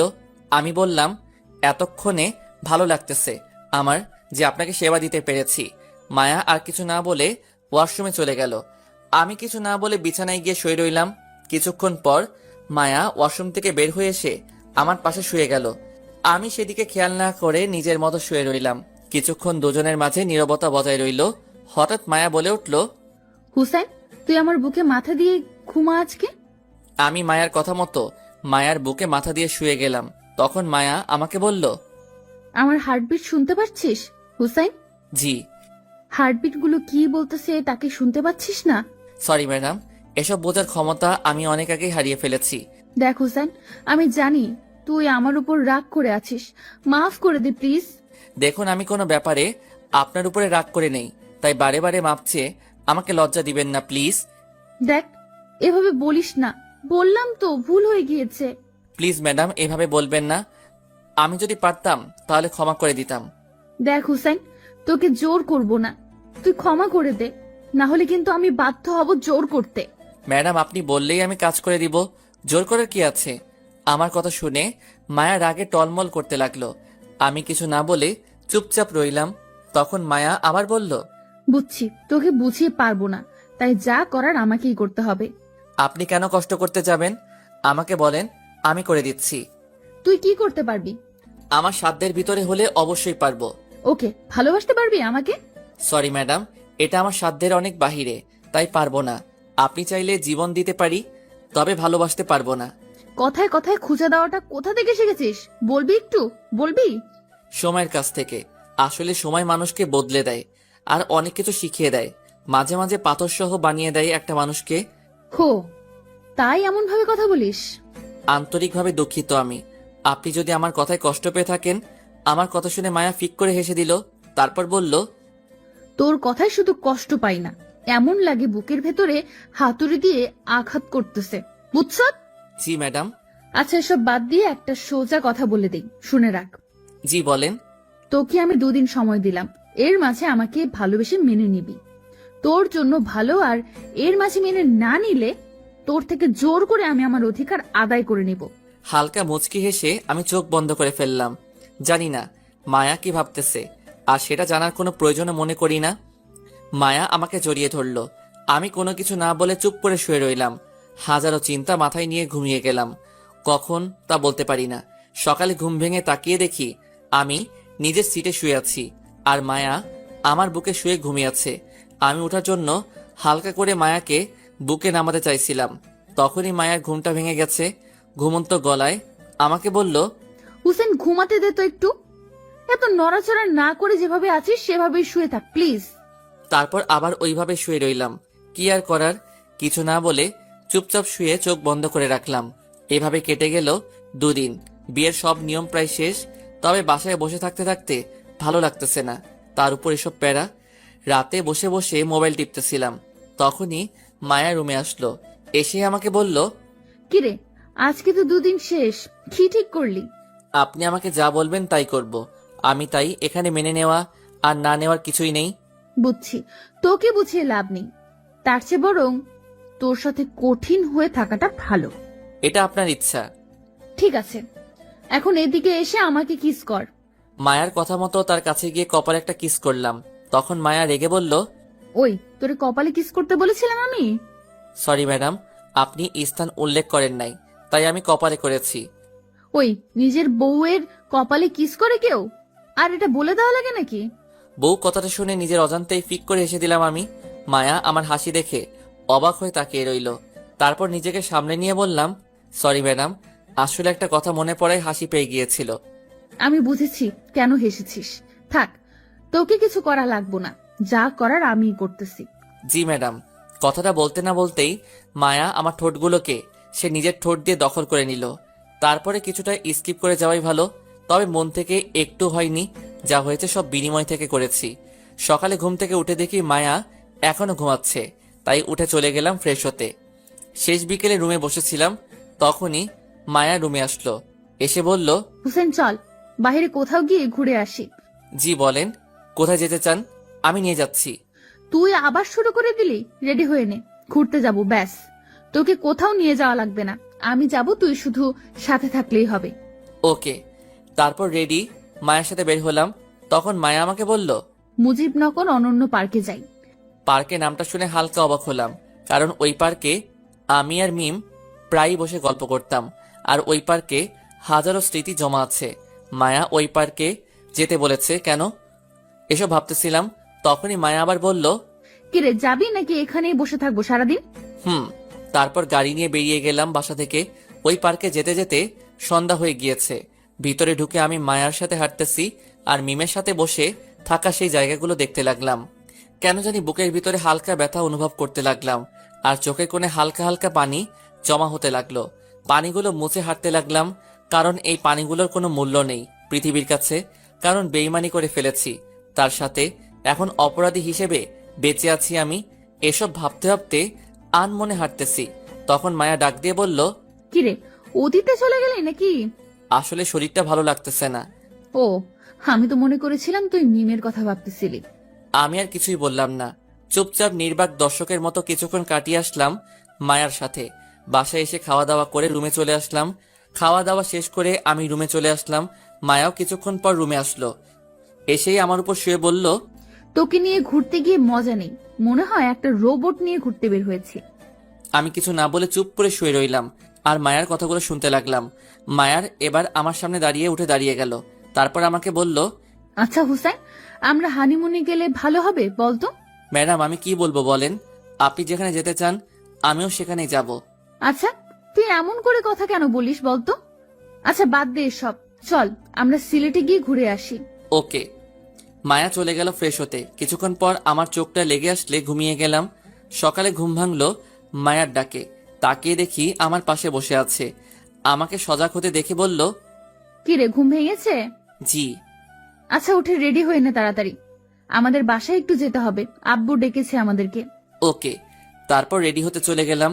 ফ্রেশ হয়ে নাস্তা করে মায়াকে নিয়ে ওদের বাসায় গেলাম। সবার সাথে কুশল বিনিময় করা শেষ হলে আঙ্কেল আমাদের নিয়ে তার অফিসে গেল। গিয়ে নিজের মতো করে বসে রইলাম। কিছুক্ষণ পর মায়া আমাকে বলল, তোকে এখানে আব্বু কেন নিয়ে এসেছে জানিস? না কেন? আজকে আব্বু তার সব সম্পত্তি তোর আর আমার নামে লিখে দিবে। মায়ার কথা শুনে ফিক করে হেসে দিলাম। হাসি থামিয়ে রাখতে না পেরে হেসে দিয়েছি। মায়া অবাক হয়ে গেল আমাকে হাসতে দেখে। তারপর বলল, ওই হাসতেছিস কেন? আপনারা সবাই পারেনও বটে। মানে? এখন একটা কথা মনে আসায় হেসে দিয়েছি। সরি অসময় হাসিটা দেওয়ার জন্য। ও, তা কি এমন কথা যা মনে পড়ে গেল এই সময়? ওই যে কথায় আছে না, জুতো মেরে গরু দান, এটা মনে পড়ে গিয়েছিল। হুসাইন, তুই এখানে শুরু হয়ে যাস না প্লিজ, বাসায় গিয়ে যা বলার বলিস। সরি ম্যাডাম, আমি তো মাত্র সত্যটা বললাম। তোরে নিয়ে আর পারি না সত্যি। বলেই মায়া রুম থেকে বেরিয়ে চলে গেল। আমিও সেই আগের মতোই বসে রইলাম। দুপুরে মোটামুটি অনেক লোকজন এসে উপস্থিত হলো, আরো অনেক রকম আয়োজন। বিকেলে আমার আর মায়ার নামে আঙ্কেল তার সব সম্পত্তি করে দিল। আমি কিছু না বলে শুধু মায়ার পাশে দাঁড়িয়েছিলাম। সবকিছু শেষ করে সন্ধ্যা হয়ে গেল। বাসায় আসতে আসতে বাসায় এসে ফ্রেশ হতে চলে গেলাম। ফ্রেশ হয়ে বেরিয়ে দেখি মায়া খাটে শুয়ে আছে। আমাকে দেখে বলল, কি রে, কেমন গেল দিনটা? ভালো। বলেই রেডি হতে লাগলাম। তখনই মায়া পেছন থেকে আমাকে জড়িয়ে ধরলো। আমি কিছু না বলে নিজের কাজ করতে ব্যস্ত। তখনই মায়া বলল, হুসেন তুই এমন করিস কেন? একটু ভালোভাবে কথা বললে কি হয়? সরি। আচ্ছা শোন, আর তো 1 মাস পরে রেজাল্ট দিবে, চল এই সময়টাতে হানিমুন শেষ করে আসি। ওকে। তাহলে 3 দিন পর আমরা যাব ঘুরতে, ঠিক আছে? মাথা নেড়ে হ্যাঁ বলে দিলাম। তারপর মায়া চলে গেল ফ্রেশ হতে। আমিও বসে বসে মোবাইল টিপতে লাগলাম। তারপর কেটে গেল এভাবে 1 মাস। এদিকে রেজাল্টও বেরিয়ে গিয়েছে। হানিমুন সহ বাকি সবকিছু শেষ করে ফেললাম। কিন্তু মায়ার সাথে সেই আগের মতোই আচরণ করি, একটু বদলাইনি। কারণ মায়া যা করেছে তা ক্ষমা করার না। তবে এটা ভেবে ভালো লাগতেছে যে কালকে ভার্সিটিতে গিয়ে মিমকে দেখতে পাবো। এসব ভাবতে ভাবতে ঘুমিয়ে গেলাম। সকালে উঠে ফ্রেশ হয়ে নাস্তা শেষ করে ভার্সিটির উদ্দেশ্যে বেরোতে যাব। তখনই মায়া পিছন থেকে ডাক দিয়ে বলল, আমাকে নিয়ে যাবি নাকি বউকে রেখেই চলে যাবি? আমি কিছু না বলে চুপচাপ দাঁড়িয়ে রইলাম। কিছুক্ষণ পর মায়া আসলে তাকে সাথে নিয়ে ভার্সিটিতে গেলাম। ভিতরে গিয়ে সবার সাথে কথা বলে চুপচাপ ক্লাসরুমে বসে রইলাম। কিছুক্ষণ পর ক্লাস শুরু হয়ে গেল, কিন্তু মিম এখনো আসেনি। বিকেলে ক্লাস শেষ করে গেটের কাছে দাঁড়িয়ে দেখতে লাগলাম মিম আসলে এসেছে কিনা, কিন্তু না, মিমকে দেখতে পাইনি। অবশেষে তিশাকে আসতে দেখে সেখান থেকে সরে গিয়ে একটু দূরে দাঁড়িয়ে রইলাম। তারপর মায়াকে নিয়ে বাসায় চলে আসলাম। মিমকে দেখতে না পেয়ে মনে একটা ভয় কাজ করতে লাগলো। তাও নিজেকে সান্ত্বনা দিয়ে বললাম, আজকে হয়তো আসেনি, কালকে আসবে। এসব ভাবতেছিলাম, তখনই মায়া বলল, কিরে, কি এত চিন্তা করতেছিস? না এমনি। ও আচ্ছা, ঘুমা। তারপর এসব ভাবতে ভাবতে ঘুমিয়ে গেলাম। সকালে উঠে ফ্রেশ হয়ে মায়াকে নিয়ে ভার্সিটিতে গেলাম। মায়া ভিতরে চলে গেল। আমি মাঠের এক কোণে দাঁড়িয়ে নীরবে দু চোখে মিমকে খুঁজতে লাগলাম, কিন্তু মিমের নাম গন্ধ নেই। কাউকে কিছু জিজ্ঞাসা করতে পারতেছি না, তাই নীরবেই চারপাশে দেখতে লাগলাম। হঠাৎ পিছন থেকে কাঁধে হাত রাখলো, তাই হালকা ঘাবড়ে গেলাম। পিছনে তাকিয়ে দেখি মায়া। আমাকে এভাবে ঘাবড়াতে দেখে মায়া বলল, আরে ভয় পাস না, আমি। কিছু বলবেন? তুই যাকে খুঁজতেছিস সে এই ভার্সিটিতে আর আসবে না। মানেটা হলো মিম ভার্সিটি থেকে টিসি নিয়ে চলে গিয়ে অন্য আরেক ভার্সিটিতে ভর্তি হয়েছে, তাই তাকে খুঁজে লাভ নেই। তো আমি কি করব? সে যা মন চাই করুক, তাতে আমার কি? বলে সেখান থেকে সোজা ভার্সিটির ভিতরে চলে এলাম। প্রচুর কান্না পাচ্ছে এখন কেন জানি, তাও সবকিছু চেপে গেলাম নিজের ভিতরে। আমার জন্য একটা মেয়েকে ভার্সিটি বদলে ফেলতে হলো। মায়ার উপর রাগটা বাড়তে লাগলো। ভিতরে পাথরটা আরো বড় হয়ে গেল। কিছু না বলে চুপচাপ বসে রইলাম। এমন লাগতেছে নিজের জীবনের মানেটা হারিয়ে ফেলেছি। কিভাবে পারলাম এটা করতে? এখন খোদার কাছে একটাই দোয়া, মরণটা যেন তাড়াতাড়ি হয়। নিজেকে নিজের ভিতর বন্দি করে নিয়েছি। কিভাবে পার করব এই অপরাধ বোধটা নিয়ে? এভাবে চলতে লাগলো দিনগুলো। নিজেকে এখন অনেক শক্ত করে নিয়েছি। মায়া এখনো পারেনি আমার ভালোবাসা আদায় করতে। এইভাবে কেটে গেল 6 মাস। বিকেলে আমি ঘুমাচ্ছিলাম, তখনই মায়া এসে ডাকতে লাগলো। আঙ্কেল নাকি হঠাৎ অসুস্থ হয়ে গিয়েছে, তাই উঠে হসপিটালে গেলাম। শেষ রাতের দিকে আঙ্কেলের সাথে কথা বলার সুযোগ হয় সবার। আঙ্কেল সবার সাথে কথা বলে শেষে আমাকে আর মায়াকে তার কাছে ডেকে নিয়ে যায়। ভিতরে গিয়ে আঙ্কেলের পাশে বসতেই আঙ্কেল আমাকে বলল, হুসাইন, আমি যতদিন পর্যন্ত সুস্থ না হই ততদিন তুমি আমার অফিসটা সামলাও বাবা। আঙ্কেল, মায়া সবকিছু সামনে নিবে, আপনি চিন্তা করবেন না। দেখো মায়া বা তুমি দুজনের একজন সামনে নিও, এতটুকুই। আর ভার্সিটির পড়া শেষ হলেই তোমাকে অফিসে বসতে হবে না, মনে রেখো। আমি কিছু না বলে চুপচাপ বসে রইলাম। তারপর আরো কিছুক্ষণ কথা বলে রুম থেকে বেরিয়ে আসলাম। তখন মায়া বলল, আমি মেয়ে হয়ে অফিস সামলাবো আর তুই কি করবি? দেখুন, আপনার আব্বুর অফিস, তাই আপনি সামলালেই ভালো হবে, না হলে পরে আবার। কথাটা বলতে গিয়েও থেমে গেলাম। তারপর বললাম, তার চেয়ে ভালো আপনি সামলান। মায়া হয়তো বুঝতে পেরেছে কি বলতে চেয়েছি, তাই রাগী মুখ নিয়ে আমার দিকে তাকিয়ে বলল, তুই না বলিস আমি যা বলবো তুই তাই শুনবি? বলেন কি করা লাগবে? কাল থেকে বাবা সুস্থ হওয়ার আগ পর্যন্ত তুই অফিস সামলাবি। কি আর করার, তাই হ্যাঁ বলে দিলাম। তারপর সকালে বাসায় চলে আসলাম। এসে ফ্রেশ হয়ে চলে গেলাম অফিসে। ম্যানেজার সবকিছু বুঝিয়ে দিয়েছে, তাই অত একটা অসুবিধা হয়নি। দুপুরে লাঞ্চ টাইমে মায়া অফিসে এসে হাজির খাবার নিয়ে। কিছুটা আজব লাগলো, এখানে খাবার আনার কি আছে? সবাই খেতে চলে গেল। তখন মায়া আমাকে খাবার রেডি করে দিতে দিতে বলল, সরি সকালে ওইভাবে কথা বলার জন্য। আরে না, ঠিক আছে। দেখ, তুই একটা বিষয় নিয়ে রাগ করে আছিস সেই প্রথম থেকে, আবার এটা নিয়ে রাগ করে বসে থাকিস না। আমি কারো উপর রাগ করি না। আচ্ছা তাহলে আজকে তোকে আমি খাইয়ে দেব। তারপর প্লেটটা নিয়ে নিজের হাতে খাইয়ে দিতে লাগলো। আমি কিছু না বলে চুপচাপ খেতে লাগলাম। খাওয়া দাওয়া শেষ করে মায়া আমাকে বলল, শোন, আজকে তোর আর হসপিটালে যাওয়ার দরকার নেই, তুই বাসায় গিয়ে রেস্ট করিস। আমি কাল বা পরশু চলে আসবো বাসায়। ওকে। মায়ার যাওয়ার আগে জড়িয়ে ধরলো। আমি কিছুটা ঘাবড়ে গিয়ে বললাম, এটা একটা অফিস, কেউ চলে আসতে পারে। কেউ আসবে না, আর আসলেও সিসি ক্যামেরায় দেখা যাবেই। আর বেশি কথা না বলে চুপচাপ জড়িয়ে ধর আমাকে। আমি আর কিছু না বলে চুপচাপ দাঁড়িয়ে রইলাম। কিছুক্ষণ পর মায়া চলে গেল। আমি আবার অফিসের কাজে মন দিলাম। তারপর অফিসের কাজ শেষ করে বাসায় চলে আসলাম। যাক, অনেকদিন পর ভালো লাগতেছে মায়াকে রুমে না দেখে। এভাবে কেটে গেল 3 বছর। ভার্সিটি লাইফ শেষ করে কিছুদিন হলো আঙ্কেলের বিজনেসে হাত দিয়েছি। সবকিছু স্বাভাবিকভাবে বদলে গিয়েছে, শুধু মায়া আর আমার সম্পর্ক ছাড়া। কারণ আজও মায়াকে মাফ করতে পারিনি আমি, কারণ মায়াকে মিমের কাছে মাফ চাইতে হবে। আর মিম যদি মায়াকে মাফ করে, তবেই আমি মায়াকে মাফ করব। বিকেলে অফিস থেকে বাসায় চলে এসেছি, ভালো লাগতেছে না। আমাকে দেখে মায়া বলল, কিরে তুই এত তাড়াতাড়ি চলে আসলি, শরীর খারাপ নাকি তোর? না, আমি ঠিক আছি। এমনি ভালো লাগতেছে না, তাই চলে এসেছি। আচ্ছা ঠিক আছে, তুই বসে থাক, আমি তোর জন্য পানি নিয়ে আসতেছি। না লাগবে না, আমি ঠিক আছি। তোর কি মন খারাপ? না ম্যাডাম, আমি ঠিক আছি। আজকে তো মিমের বার্থডে, তাই তোর মন খারাপ, তাই না? আমি কিছু না বলে চুপচাপ বসে রইলাম। আসলেই আজকে মিমের বার্থডে, তাই মনটা খারাপ। তখন মায়া বলল, তুই আর কতদিন মিমকে মনে রাখবি বলতো আমাকে? মায়ার কথা শুনে হালকা মুচকি হাসি দিয়ে চুপ করে বসে রইলাম। তখন মায়া বলল, আমার কথাটা শুনে মায়া রাগে গজগজ করতে লাগলো। তারপর আমাকে বলল, আচ্ছা তুই কি চাস বলতো হোসেন? কিছুই না। হোসেন আমার দিকে তাকাতো একটু। বলেন। আচ্ছা মিমের থেকে আমি কোন দিক দিয়ে কম বলতো? উল্টো মিমের চেয়ে আমি আরো বেশি সুন্দর, তারপরও কেন এমন করছিস? আপনি বাহির দিয়ে মিমের থেকে সুন্দর এটা মিথ্যা না, তবে মিমের ভিতরে যে সৌন্দর্য তার কাছে ধারাও যেতে পারেননি আপনি। মায়া এসে আমার কোলে বসে আমার গালে হাত দিয়ে নরম সুরে বলল, আচ্ছা বল, কি করলে তুই আমাকে ক্ষমা করবি? দেখুন, আপনি আমার সাথে কোনো অন্যায় করেননি যে আপনাকে আমি মাফ করব, সো বাদ দেন এসব। আচ্ছা আমি যদি মিমের কাছে ক্ষমা চেয়ে নেই, তাহলে কি তুই আমাকে ক্ষমা করে দিবি? আমি কিছু না বলে চুপচাপ বসে রইলাম। মায়া আমার দিকে কিছুক্ষণ তাকিয়ে থেকে গালে একটা কিস করলো। আচ্ছা আমি মিমকে খুঁজে বের করে তার কাছে ক্ষমা চেয়ে নিব, তারপর তোকে বোঝাবো কত ধানে কত চাল। বলে উঠে চলে গেল মায়া, আর আমি ফ্রেশ হতে চলে গেলাম। দুদিন পর দুপুরে অফিসে বসে কাজ করতেছি। তখনই দরজায় কেউ নক করলো, তাই বললাম, ইয়েস কামিং। তখনই দরজা ঠেলে মিম রুমে আসলো। আমি অবাক হয়ে গেলাম মিমকে 4 বছর পর দেখে। মিম রাগী মুখ নিয়ে আমার দিকে এগিয়ে এসে আমার গালে ঠাস করে একটা চড় বসিয়ে দিল। একে তো এত বছর পর মিমকে দেখে অবাক হয়েছি, তার উপর চড় মারায় পুরাই টাসকে খেয়ে গেলাম। তাই কিছু না বলে চুপচাপ দাঁড়িয়ে রইলাম। তখন মিম বলল, তুমি কিভাবে পারলে এত বছর আমাকে মনে রেখে মায়াকে কষ্ট দিতে? আমি কি বলবো বুঝতে পারতেছি না, তাই চুপ করে রইলাম।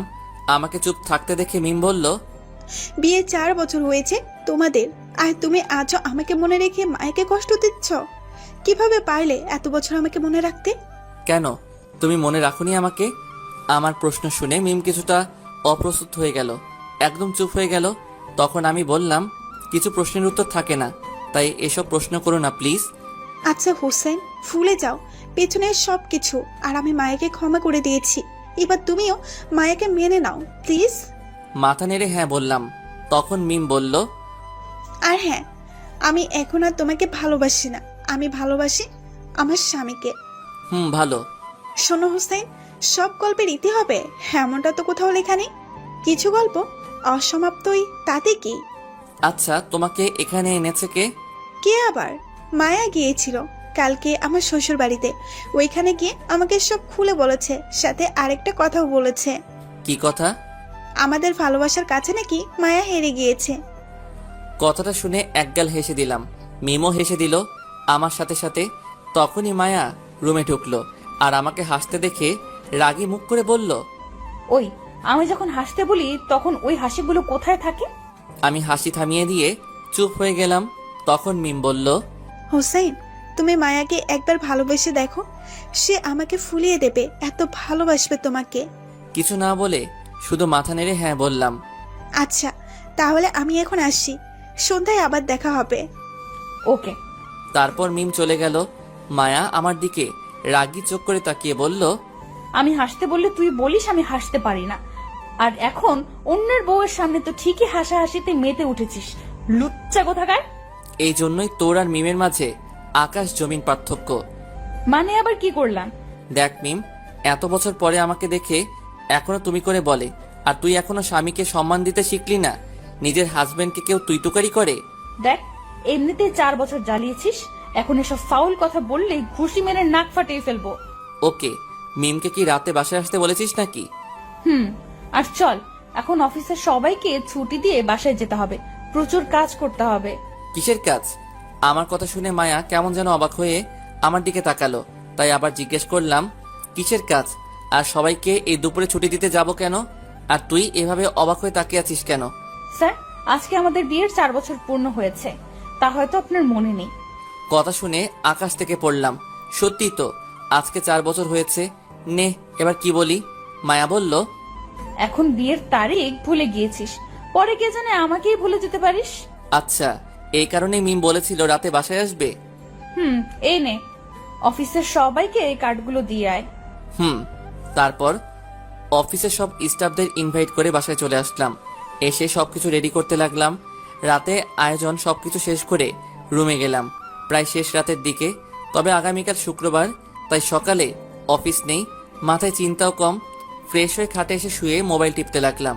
তখনই মায়া রুমে আসলো, এসে ফ্রেশ হতে চলে গেল। মায়া ওয়াশরুমে যাওয়ার পরেই আমি মোবাইলটা রেখে ঘুমের ভান ধরে শুয়ে গেলাম। কিছুক্ষণ পর মায়া হঠাৎ আমার বুকে হাত রাখলো, তারপর বুকের লোমগুলো জোরে একটা টান মারলো। ব্যাস, ঘুমের ভান ছুটে গেল। ব্যথায় কাকিয়ে উঠে মায়াকে জিজ্ঞেস করলাম, মেরে ফেলবি নাকি? কি নাটক করা শেষ? নাটক করলাম কখন? আর এভাবে লোমে ধরে টান দিয়েছিস কেন? মন চেয়েছে তাই। আর একটা কথা বলবো বলে তোকে সজাগ করেছি। কি বলবি বল। তুই নিজের কানটা এদিকে আন। মায়ার মুখের কাছে কানটা নিয়ে বললাম, বল এবার। তোর ছোট বোন একটা ভাতিজা চায়। সত্যি বলতেছিস? তাই তো তোকে বললাম। ওর শখ কি পূরণ করবি তুই? মায়া মাথা নেড়ে হ্যাঁ বলে মাথাটা নিচু করে রাখলো। তাই আমি বললাম, তো কি আর করার, চল। ছোট বোনের আবদার বলে কথা, তারপরে যা হওয়ার তাই। আর পড়া লাগবে না।